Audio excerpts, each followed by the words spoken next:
turn this to this.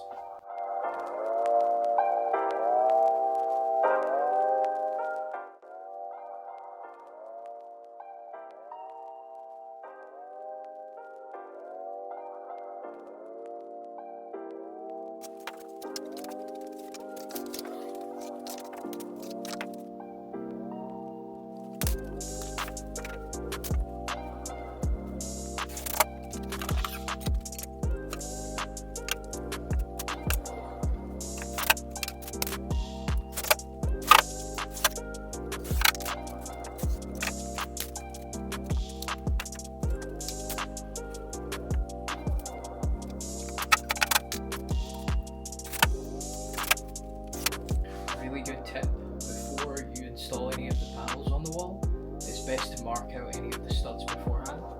It can be handy to put a little bit of masking tape on the floor where that stud is, and then do the same with all of the studs. This will help you a lot when you're installing the unit further down the line.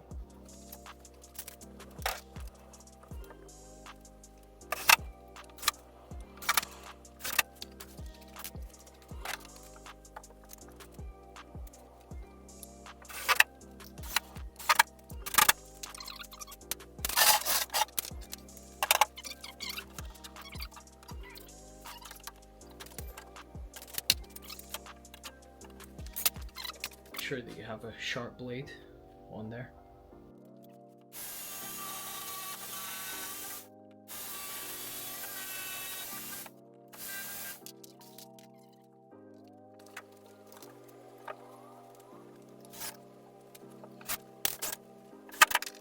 So installing the slats is as simple as that. The next step is installing the unit. To install the unit, we supply it with a single batten like this that gets installed on the wall, and then on the back of the units we have a hook shape. This will allow you to put the batten onto the back and hook the unit onto it just like that. Gives you a really strong fixing. So to install the batten, you need to take a couple of measurements. So we need to take the measurement off the back of one of these units. I've already done this, so I know that this height here is 41 millimeters from the top of the unit to the bottom of this groove here, and then I know that my batten is 70 millimeters. So I've already put that on the wall there at the correct height. So I've measured for where I want the bottom of the unit, where I want the top of the unit, and then I've taken the difference off of that unit where I know where the top of that groove goes to, and then the bottom of this batten. So I've marked that on there, and then put the spirit level on the top so that I know that I'm level. From there, we just need to screw it to the wall.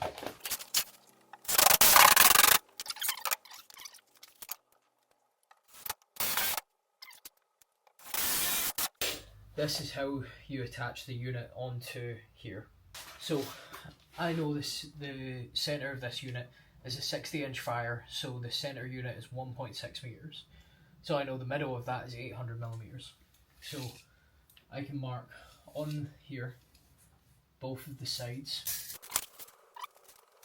So now I can take the full center unit, lift it onto this, holding it in, and then screw them from the inside into that.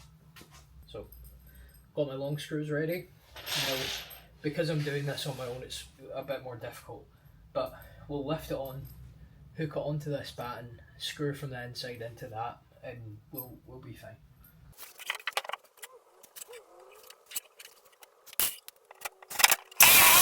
So, nice and easy. So, we just need to finish off this one by adding any extra screws in there just to secure it in. So again, handy because we have our stud location marked, we can just screw right in. And that's perfect. That gives us an incredibly strong fixing in that center unit. That'll never be able to move from the wall. For the side units, when you're installing them, you install them obviously to the side, but you screw from the inside of the middle unit into those just to fix everything together. So you'll do that with the 30mm screws. So lift up, sit in position, and then now you just need to make sure this area here and along the top is nice and level.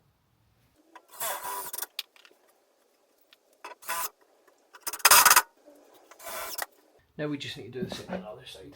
The only difference with this side is we're looking to add that socket into the center of here. So we just cut a full straight line off of the back just to give us plenty of access into the socket. So you can see you've got access right there to the socket. We just need the doors and the frame and the worktop. So the doors, the frame, the worktop. So I always try and do the decor panels and then the doors afterwards. The decor panels are just attached with 3 screws. So we have one decor panel on this side and one on the other side. You'll just line this up to the back and the top of the panel.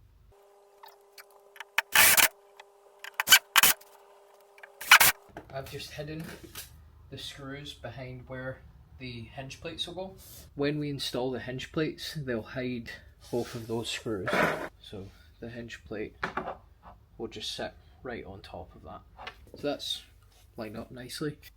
One quick tip for installing the hinges: the Euro screw, which is this screw, is quite big when it goes into the hole. So you can set that into the hole and you put it in at a slight angle like that, and then that will mean that it will grip onto the metal and it will pull itself into the hole. So installing the door, nice and simple. Clip it into the top, push that until you hear a clip. Bottom one, push it in, hear a click, and then that will shut over. Push opens, nice and easy to install. You have a bracket in one of them and the push open in the other one. So the bracket, you just put this section, you take the screws that come with it, you line up this front section with the front of the unit and then screw it in. So lined up to the front. I usually just do the middle screw first. The middle screw has a slot so you can adjust the position quite easily.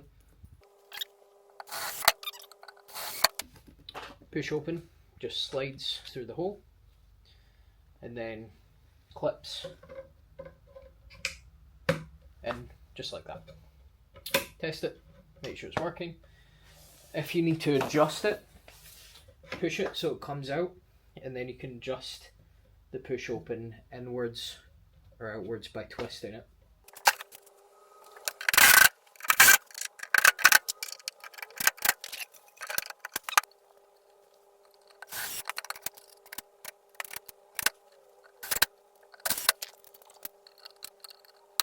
For the fireplace frame, so for the frame it comes with these little white blocks. They're effectively angle brackets. Goes onto the bottom like that, and then you screw from the inside into your frame.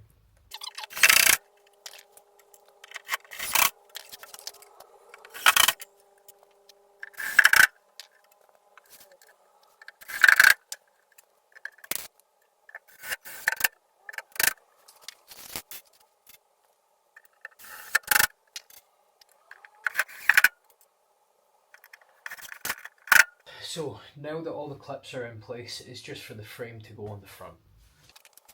You just need to line this up, usually with the bottom, and then screw it in.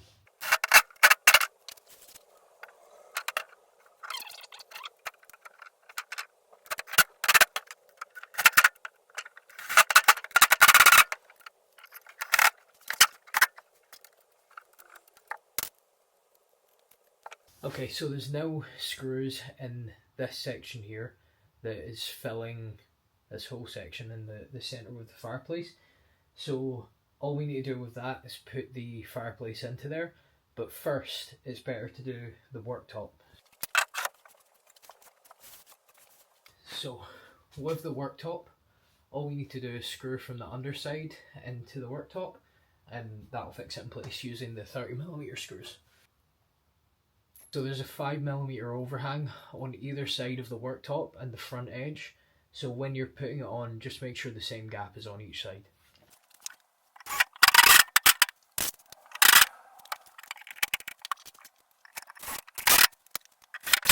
So the last thing to do with the unit is install the fire. So installing it in the unit's really simple. It just slots in place. You just need to make sure the cable goes in first. There's handles on either side, but it can sometimes be difficult to do on your own, but it's possible.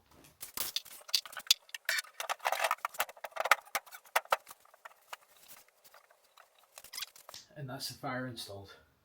To get inside, there's two screws, one located on that corner just above the glass and one located on this corner just above the glass again. Try to avoid touching any of the glass inside or you'll need to wipe off the fingerprints. We usually tend to use the log effect, but you have gems as well. So those are... The glass just slots back into this groove along the bottom.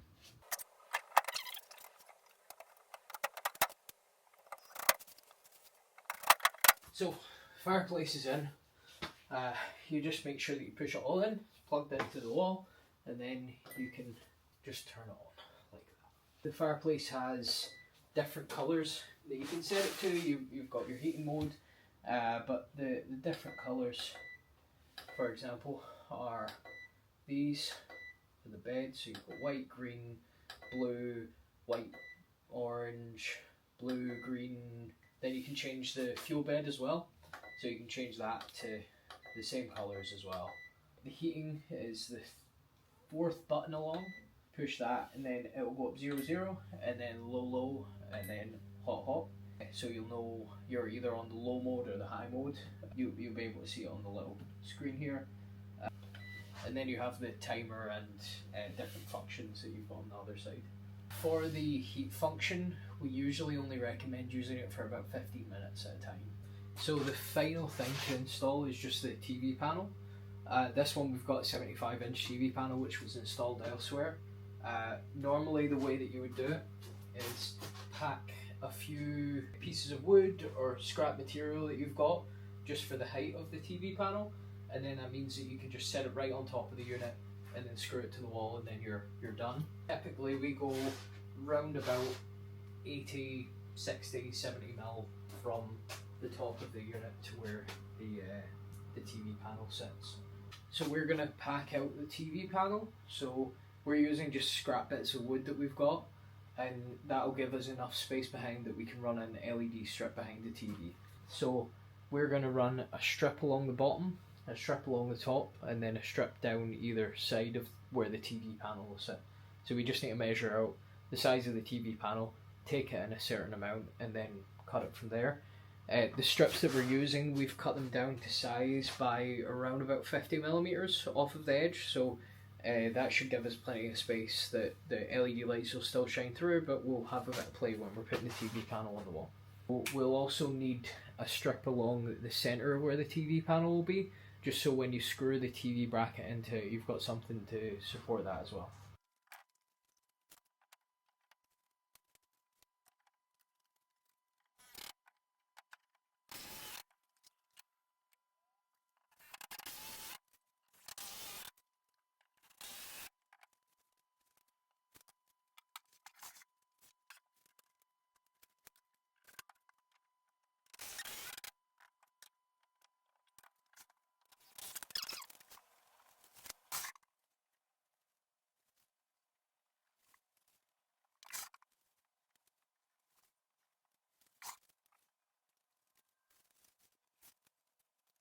I'd recommend doing this with 2 people.